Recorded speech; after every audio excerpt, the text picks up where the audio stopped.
जब भी देश के सबसे चर्चित हत्याकांड की चर्चा होती है तो वहां तंदूर कांड का जिक्र जरूर होता है। दुनिया तंदूर कांड को नैना सहनी मर्डर केस के नाम से भी जानती है। वैसे इस केस के मशहूर होने की वजह हत्या से ज्यादा हत्या के बाद लाश को ठिकाने लगाने के लिए अपनाया गया तरीका था।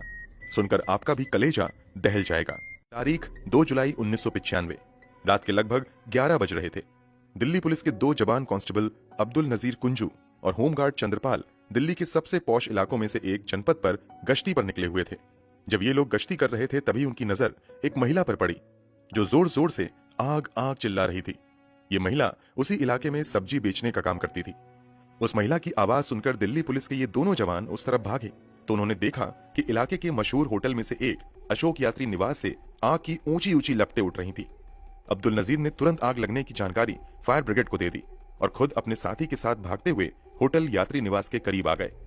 करीब आकर पता चला कि ये आग की लपटें होटल यात्री निवास के अंदर मौजूद बगिया बारबेक्यू रेस्टोरेंट से आ रही हैं। जैसे ही ये पुलिस वाले रेस्टोरेंट के करीब पहुंचे उन्होंने देखा कि गेट पर ही होटल का मैनेजर केशव कुमार मौजूद है। आग के बारे में पूछे जाने पर केशव ने बताया कि रेस्टोरेंट में बहुत सारे पुराने पोस्टर बैनर पड़े हुए थे, उन्हें ही चलाया जा रहा है।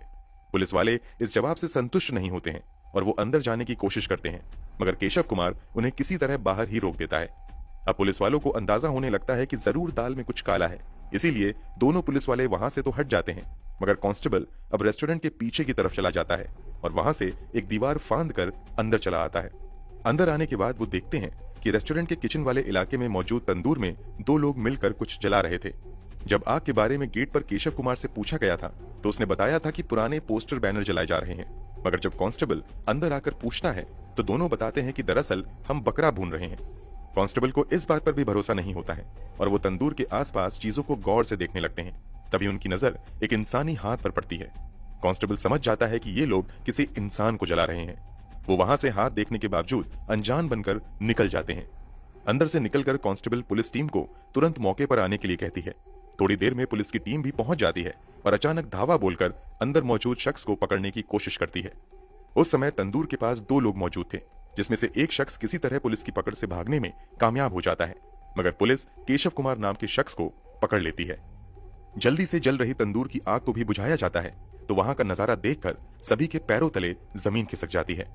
तंदूर के ऊपर एक इंसान की लाश रखी हुई थी जो काफी हद तक जल चुकी थी। उसका चेहरा पहचानना नामुमकिन हो चुका था। हालांकि अभी उसका जबड़ा नहीं जला था, इससे अंदाजा हो रहा था कि ये लाश किसी महिला की है। अब पुलिस वाले तत्काल गिरफ्तार किए गए केशव कुमार से पूछताछ करना शुरू कर देती है तो एक हिला देने वाला खुलासा होता है। केशव कुमार बताता है कि वो बगिया रेस्टोरेंट का मैनेजर है, जबकि तंदूर पर जिसकी लाश पड़ी हुई है वो इस रेस्टोरेंट के मालिक सुशील शर्मा की पत्नी नैना साहनी है। जब पुलिस मौके से फरार हुए दूसरे शख्स के बारे में पूछती है तो केशव बताता है कि फरार हुआ व्यक्ति कोई और नहीं बल्कि खुद सुशील शर्मा था। सुशील शर्मा के बारे में जब छानबीन की जाती है तो पता चलता है कि सुशील शर्मा कोई मामूली आदमी नहीं है बल्कि दिल्ली की राजनीति में उभरता हुआ एक बड़ा चेहरा है। दरअसल सुशील शर्मा कांग्रेस पार्टी से जुड़ा हुआ था और इस घटना के समय वो दिल्ली यूथ कांग्रेस का अध्यक्ष भी था। नैना साहनी भी किसी जमाने में कांग्रेस पार्टी से जुड़ी हुई थी। अब पुलिस सुशील शर्मा की तलाश में लग जाती है। इधर ये खबर मीडिया के जरिए आग की तरह पहले दिल्ली और फिर पूरे देश में फैल जाती है कि एक महिला की हत्या की गई है, फिर उसके शव को टुकड़ों में काटकर तंदूर में जलाया गया है। हर कोई गुस्से में था और जल्द से जल्द इस केस के मुख्य आरोपी सुशील शर्मा को सलाखों के पीछे देखना चाहता था। पुलिस भी हर हाल में सुशील को गिरफ्तार करना चाहती थी, मगर सुशील था कि पुलिस की पकड़ में आ ही नहीं रहा था। सुशील को फरार हुए 1 हफ्ते से ज्यादा हो गया था। पुलिस अब तक उसे ढूंढ नहीं पाई थी। इसी बीच कुछ मीडिया संस्थानों से उड़ती उड़ती खबरें चलने लगी कि पुलिस अब सुशील शर्मा का एनकाउंटर करने का मन बना रही है। इसी के बाद अचानक से 10 जुलाई 1995 को दिल्ली पुलिस सुशील शर्मा को बेंगलुरु से गिरफ्तार कर लेती है। कुछ लोग दावा करते हैं कि एनकाउंटर की तैयारी की अफवाह के बाद सुशील ने खुद ही सरेंडर कर दिया था। सुशील की गिरफ्तारी के बाद पूछताछ का सिलसिला शुरू होता है। पूछताछ में कई हैरान कर देने वाले खुलासे होते हैं। सुशील शर्मा के बयान के मुताबिक सुशील शर्मा दिल्ली यूनिवर्सिटी से कॉमर्स ग्रेजुएट था, जबकि नैना ने भी दिल्ली यूनिवर्सिटी से ही ग्रेजुएशन की डिग्री हासिल की थी। साथ ही नैना ने कॉमर्शियल पायलट की भी ट्रेनिंग हासिल की थी। एक जमाने में सुशील और नैना साहनी दोनों कांग्रेस पार्टी के लिए काम किया करते थे। इसी दौरान सुशील और नैना की दोस्ती हुई और फिर दोनों काफी करीब आ गए, इतने करीब कि लिव इन में रहना शुरू कर दिया।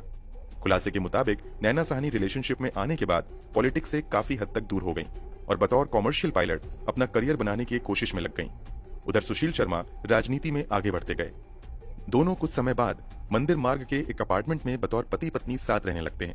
हालांकि कुछ मीडिया रिपोर्ट के मुताबिक इन दोनों ने कभी शादी नहीं की थी, जबकि कुछ दावे किए जाते हैं कि सुशील और नैना ने गुपचुप तरीके से शादी कर ली थी, मगर दुनिया के सामने इसे उजागर नहीं किया था।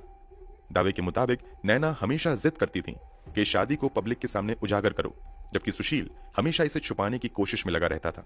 इस बात को लेकर इन दोनों में लड़ाइयां भी होने लगी थीं और वक्त के साथ ये लड़ाइयां बहुत ज्यादा बढ़ती ही चली जाती हैं। इस लड़ाई का असर ये होता है कि नैना साहनी का मोह अब सुशील से भंग होने लगता है और नैना अपने पुराने क्लासमेट और कांग्रेस के ही पूर्व कार्यकर्ता मतलूब करीम नाम के शख्स के करीब आने लगती हैं। नैना मतलूब की मदद से सुशील के रिश्ते को हमेशा के लिए छोड़कर विदेश जाकर पायलट बनने के अपने सपने को पूरा करने की कोशिश में लग जाती हैं, मगर ये बात सुशील शर्मा को पसंद नहीं आती है। सुशील शक भी करने लगता है कि नैना का अफेयर मतलूब करीम के साथ शुरू हो गया है। इस बात को लेकर भी दोनों में अब लड़ाइयां आम होने लगती हैं। इन्हीं सब लड़ाइयों के बीच नैना और सुशील की जिंदगी चल रही थी, मगर 2 जुलाई 1995 की रात सब कुछ हमेशा हमेशा के लिए बदल जाता है। जब रात में सुशील शर्मा अपने काम से छुटकारा पाकर अपने फ्लैट पर वापस आता है कि नैना के एक हाथ में विस्की का ग्लास था तथा वो फोन पर किसी से बात कर रही थी। सुशील को देखते ही वो विस्की का ग्लास उसकी तरफ बढ़ाती है, मगर सुशील ग्लास लेने से मना कर देता है और पूछता है कि तुम किससे बात कर रही हो। इस पर नैना कहती है कि मैं अपने परिवार में किसी से बात कर रही हूँ। इतना कहने के बाद नैना फोन रखकर दूसरे कमरे में चली जाती है। नैना के कमरे में जाते ही सुशील फोन के पास आता है और तुरंत नंबर रीडायल करता है। दूसरी तरफ फोन की घंटी बजते ही एक इंसान फोन उठाता है और हेलो कहता है। सामने वाले के हेलो कहते ही सुशील फोन रख देता है। दरअसल सुशील को पहले से ही शक था कि नैना अब मतलूब करीम के साथ ज्यादा ही समय बिता रही है, इसलिए नैना को फोन पर बात करता देख भी सुशील को शक होता है कि हो ना हो अब भी नैना मतलूब करीम से ही बात कर रही है। इसलिए जैसे ही नैना फोन रखकर दूसरे कमरे में जाती है, सुशील तुरंत नंबर रीडायल करता है। रिंग होते ही दूसरी तरफ से जो हेलो की आवाज आई थी वो किसी और की नहीं, उसी मतलूब करीम की थी। इस बात को लेकर नैना साहनी और सुशील शर्मा में काफी लड़ाई होती है और दोनों एक दूसरे पर काफी चिल्लाते हैं। आमतौर से कहा जाता है कि इसी बहस के दौरान सुशील शर्मा ने नैना साहनी को गोली मार दी थी, मगर ऐसा नहीं हुआ था, बल्कि इस लड़ाई झगड़े के बाद सुशील शर्मा उठकर बालकनी में चला जाता है। सुशील शर्मा के बयान के मुताबिक इस झगड़े के थोड़ी देर तक दोनों शांत रहते हैं, मगर थोड़ी देर बाद नैना साहनी सुशील शर्मा से कहती हैं कि मैं आत्महत्या करने जा रही हूँ। इसके बाद नैना कथित तौर पर एक सुसाइड नोट भी लिखती हैं। इसके थोड़ी ही देर बाद बालकनी में खड़े सुशील को गोली चलने की आवाज आती है। वो भागते हुए कमरे की तरफ जाता है तो देखता है कि नैना के हाथ में उसका लाइसेंसी बंदूक है। गोली चली जरूर थी, मगर नैना को ये गोली नहीं लगी थी, वो सही सलामत खड़ी थी। सुशील शर्मा को देखते ही नैना कहती हैं कि मैं अब अपनी जिंदगी खत्म कर लूंगी। यहाँ सुशील शर्मा नैना को समझाने की कोशिश करते हैं और उसके हाथों से बंदूक ले लेता है। यहाँ पर दोनों खामोश हो जाते तो शायद बात यहीं खत्म हो सकती थी, मगर किस्मत को कुछ और ही मंजूर था। यहाँ पर बात खत्म होने की बजाय एक बार फिर से सुशील शर्मा और नैना साहनी की लड़ाई शुरू हो जाती है। इस बार बात इतनी बढ़ जाती है कि अचानक सुशील शर्मा नैना की तरफ बंदूक तानकर गोली चला देता है। पहली गोली नैना को छकाती हुई पीछे की दीवार पर लगे एसी से जा टकराती है। अभी नैना कुछ समझ पाती कि अगले ही पल सुशील शर्मा दूसरी गोली भी दाग देता है। ये गोली सीधे नैना के गर्दन में जाकर लगती है।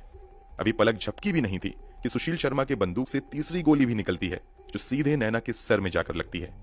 2 गोली लगते ही नैना धड़ाम से वहीं पर गिर जाती हैं। पूरा कमरा खून से भर जाता है। बकौल सुशील कुछ देर तक तो उसे समझ में ही नहीं आता कि ये क्या हो गया। फिर थोड़ी देर बाद होश में आने के बाद वो अकेले रोना शुरू कर देता है। एक तरफ उसे अपने किए का पछतावा था तो दूसरी तरफ लाश को ठिकाने लगाने की टेंशन। इस हत्याकांड को अंजाम देने के कुछ देर बाद सुशील शर्मा अपने फ्लैट से बाहर निकलकर देखता है कि कहीं किसी ने गोली की आवाज तो नहीं सुन ली है। बाहर निकलकर वो हालात का जायजा लेता है और फिर सब कुछ सामान्य पाने के बाद वो नीचे मार्केट जाता है और वहां से एक बड़ी सी पॉलिथीन बैग खरीद कर लाता है। पहले बड़ी सावधानी से नैना की लाश को पॉलिथीन बैग में डालता है और फिर उसे एक बेडशीट में लपेटकर अलग रख देता है और फिर कमरे के खून को बड़ी सावधानी से साफ करता है। इसके अलावा सुशील थोड़ी देर पहले नैना द्वारा लिखी गई सुसाइड नोट को ढूंढकर फाड़ देता है। हालांकि बाद में पुलिस इस फटे हुए सुसाइड नोट को बरामद कर लेती है। सुसाइड नोट के अंत में नैना ने लिखा था कि मेरी इच्छा है कि मेरी अंतिम क्रिया सुशील ही करें। खैर, पूरे कमरे की अच्छे से साफ सफाई करने के बाद सुशील पहले अपनी कार को ठीक अपने दरवाजे के करीब लाकर लगाता है। इसके बाद कमरे से नैना की लाश को वो उठाने की कोशिश करता है, मगर वजनी लाश को सुशील अकेले नहीं उठा पाता है और फिर रात के अंधेरे में लाश को घसीटकर किसी तरह अपनी मारुति 800 के करीब लाता है और पीछे डिग्गी में लाश को रखकर वहां से निकल जाता है। लाश को लेकर सुशील निकल तो गया था, मगर उसे समझ नहीं आ रहा था कि लाश का किया क्या जाए। इसी के बाद वो काफी देर तक इधर उधर चक्कर काटता रहता है। फिर थोड़ी देर बाद उसे एक आइडिया आता है कि क्यों ना इस लाश को नदी में फेंक दिया जाए। इसी के बाद वो लाश को लेकर दिल्ली के आईटीओ पुल पर चला जाता है। प्लान था कि आईटीओ पुल से लाश को नीचे नदी में फेंक देगा, मगर जिस वक्त वो वहां गया था पुल पर बहुत ज्यादा चहल पहल थी।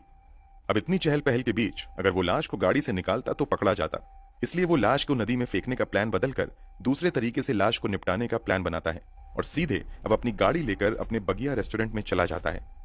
जिस समय सुशील शर्मा रेस्टोरेंट में गया था वहां काफी भीड़ थी और बड़ी संख्या में लोग खाना खा रहे थे।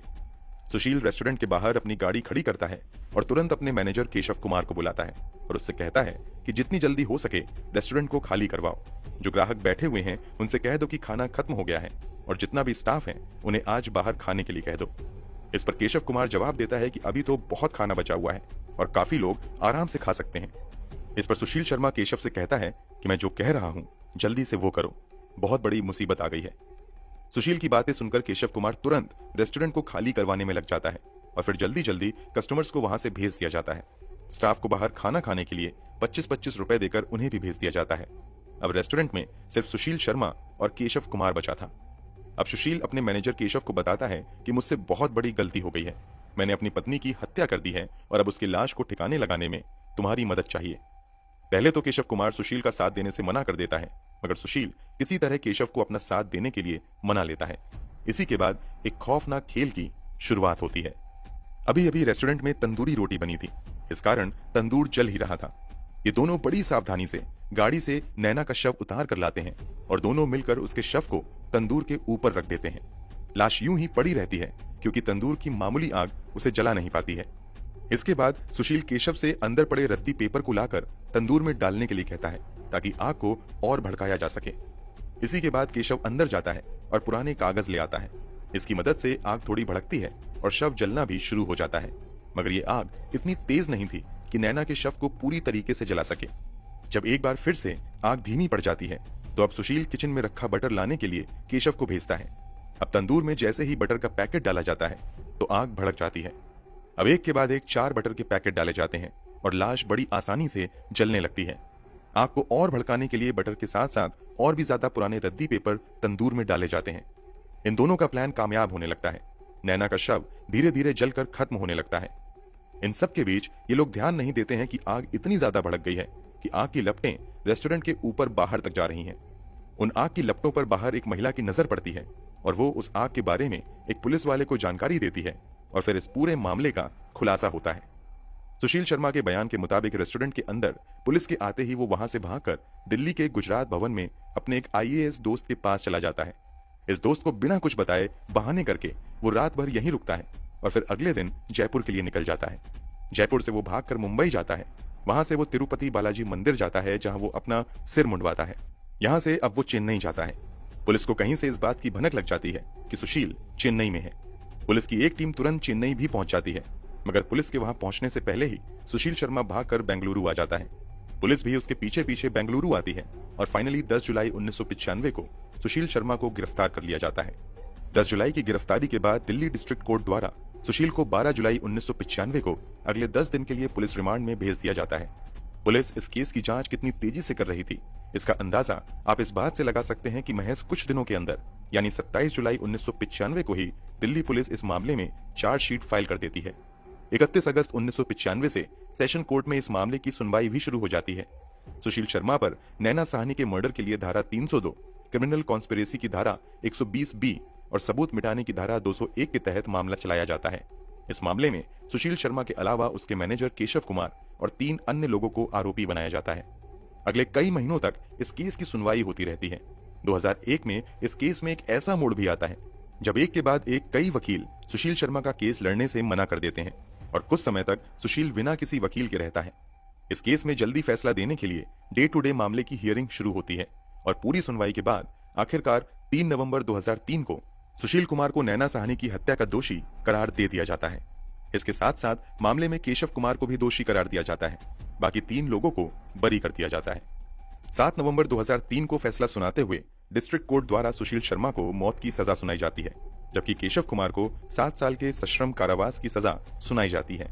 निचली अदालत द्वारा दिए गए फैसले के बाद दिसंबर 2003 में सुशील शर्मा दिल्ली हाईकोर्ट में अपील करता है। अगस्त 2006 से दिल्ली हाई कोर्ट में इस केस की डे टू डे हियरिंग शुरू होती है। लगातार सुनवाई के बाद 19 फरवरी 2007 को दिल्ली हाई कोर्ट भी सुशील शर्मा को दी गई फांसी की सजा को बरकरार रखता है।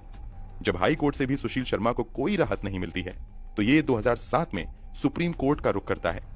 फाइनली 2007 में सुप्रीम कोर्ट फांसी की सजा को उम्र कैद में बदल देती है। इस सजा के बाद सुशील शर्मा आगे की जिंदगी तिहाड़ जेल में बिताता है, जबकि शव को जलाने में साथ देने वाला केशव कुमार 7 साल की सजा काटकर जेल से बाहर आ जाता है। आपको जानकर हैरानी होगी कि अपनी पत्नी की हत्या की सजा काटने के दौरान जेल में सुशील शर्मा पुजारी के तौर पर काम किया करता था। सुशील शर्मा उस दौर का इकलौता कैदी था जिसे 20 सालों में एक दिन के लिए भी पेरोल नहीं मिली थी। मतलब वो एक दिन के लिए भी जेल से बाहर नहीं आया था। हालांकि 21 साल जब वो जेल में बिता लेता है तब फाइनली 2015 में पहली बार उसे कुछ दिनों की पेरोल दी जाती है। जब सुशील शर्मा जेल में 23 साल की सजा काट लेता है तो फाइनली सुप्रीम कोर्ट द्वारा उसे अच्छे व्यवहार के आधार पर 2018 में रिहा कर दिया जाता है। अब सुशील शर्मा जेल से आजाद अपनी जिंदगी बिता रहा है। इस केस में कई चीजें पहली बार भारत में देखने को मिली थी। जैसे पहली बार मर्डर के केस में आइडेंटिफिकेशन के लिए डीएनए टेस्टिंग का सहारा लिया गया था। पुलिस ने पहली बार मर्डर केस में रिकॉर्ड टाइम में चार्जशीट फाइल की थी। इस केस में शुरू में यह कहा गया था कि नैना साहनी के शव को टुकड़ों में काटकर तंदूर में जलाया गया था, मगर जांच में साफ हुआ कि शव को टुकड़ों में नहीं काटा गया था। फिर भी लाश को टिकाने लगाने के लिए सुशील ने जो तरीका अपनाया था वो अपने आप में रूह कपा देने वाला था। दोस्तों, इस पूरे केस के बारे में आपकी क्या राय है, कमेंट बॉक्स में जरूर बताएं। अगर आपको हमारी मेहनत पसंद आई हो तो इस वीडियो को लाइक करते हुए मिलते हैं क्राइम की दुनिया से जुड़ी ऐसी ही एक और सच्ची कहानी के साथ अगली वीडियो में। धन्यवाद।